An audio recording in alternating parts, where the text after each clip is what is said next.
The Polar Express by Chris Van Allsburg. On Christmas Eve, many years ago, I lay quietly in my bed. I did not rustle the sheets. I breathed slowly and silently. I was listening for a sound a friend told me I'd never hear, the ringing bells of Santa's sleigh. There is no Santa, my friend had insisted, but I knew he was wrong. Late that night I did hear sounds, though not of ringing bells.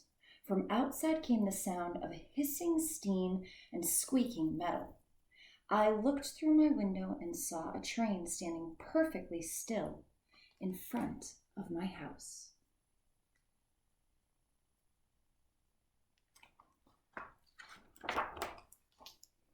It was wrapped in an apron of steam.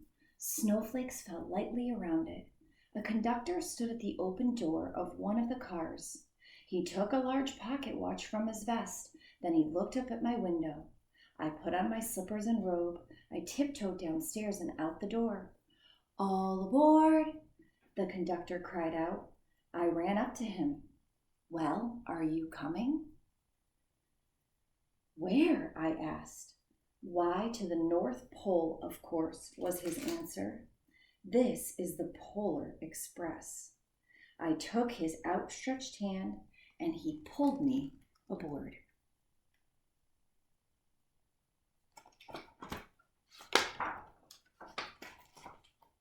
The train was filled with other children, all in their pajamas and nightgowns. We sang Christmas carols and ate candy with nougat centers as white as snow. We drank hot chocolate as thick and rich as melted chocolate bars. Outside, the lights of town and villages flickered in the distance as the Polar Express raced northward.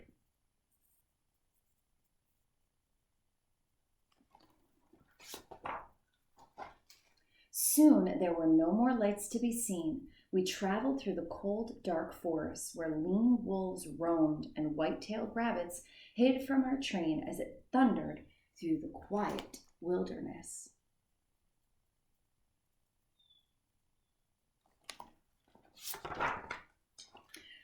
We climbed mountains so high it seemed as if we would scrape the moon, but the Polar Express never slowed down. Faster and faster we ran along, rolling over peaks and through valleys like a car on a roller coaster.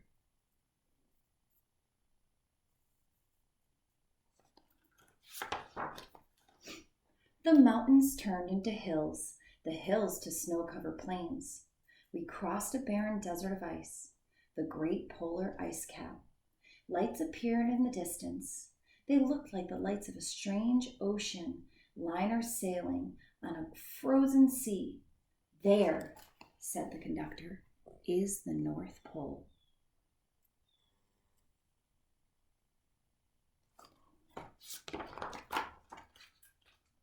The North Pole. It was a huge city standing alone at the top of the world, filled with factories where every Christmas toy was made. At first, we saw no elves. "They are gathering at the center of the city," the conductor told us. "That is where Santa will give the first gift of Christmas." "Who receives the first gift?" we asked. The conductor answered, "He will choose one of you."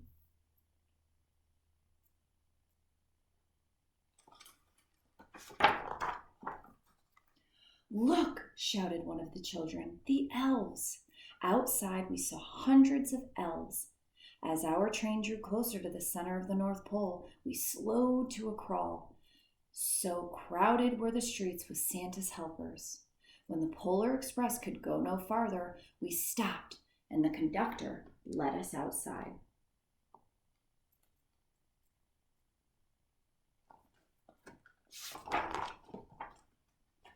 We pressed through the crowd to the edge of a large open circle. In front of us, Santa's sleigh. The reindeer were excited. They pranced and paced, ringing the silver bells that hung from their harness. It was a magical sound, like nothing I'd ever heard. Across the circle, the elves moved apart and Santa Claus appeared.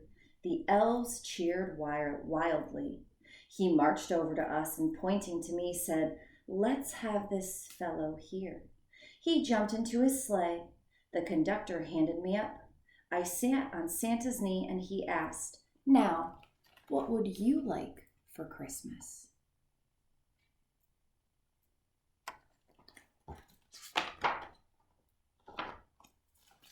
I knew I could have any gift I could imagine, but the thing I wanted most for Christmas was not inside Santa's giant bag.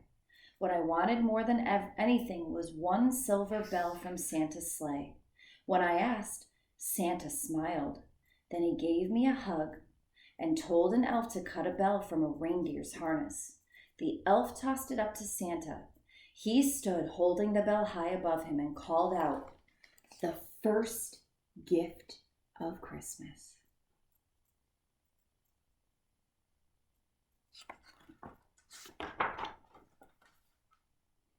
A clock struck midnight as the elves roared their approval.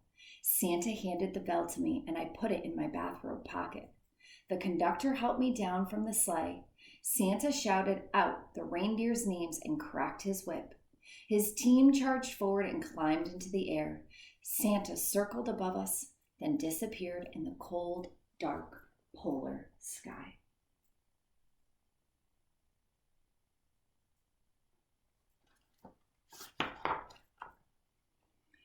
As soon as we were back inside the Polar Express, the other children asked to see the bell.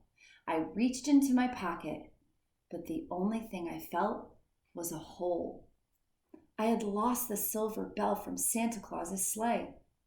"Let's hurry outside and look for it," one of the children said. But the train gave a sudden lurch and started moving. We were on our way home.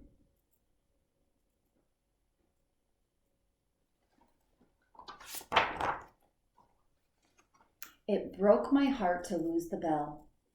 When the train reached my house, I sadly left the other children. I stood at my doorway and waved goodbye. The conductor said something from the moving train, but I couldn't hear him. "What?" I yelled out. He coupled his hands around his mouth. "Merry Christmas," he shouted. The Polar Express let out a loud blast from its whistle and sped away.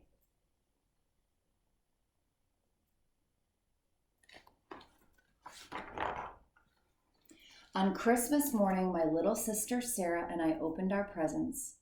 When it looked as if everything had been unwrapped, Sarah found one last small box behind the tree. It had my name on it. Inside was the silver bell. There was a note. "Found this on the seat of my sleigh. Fix that hole in your pocket. Signed, Mr. C." I shook the bell. It made the most beautiful sound my sister and I had ever heard. My mother said, "Oh, that's too bad." "Yes," said my father, "it's broken." When I'd shaken the bell, my parents had not heard a sound.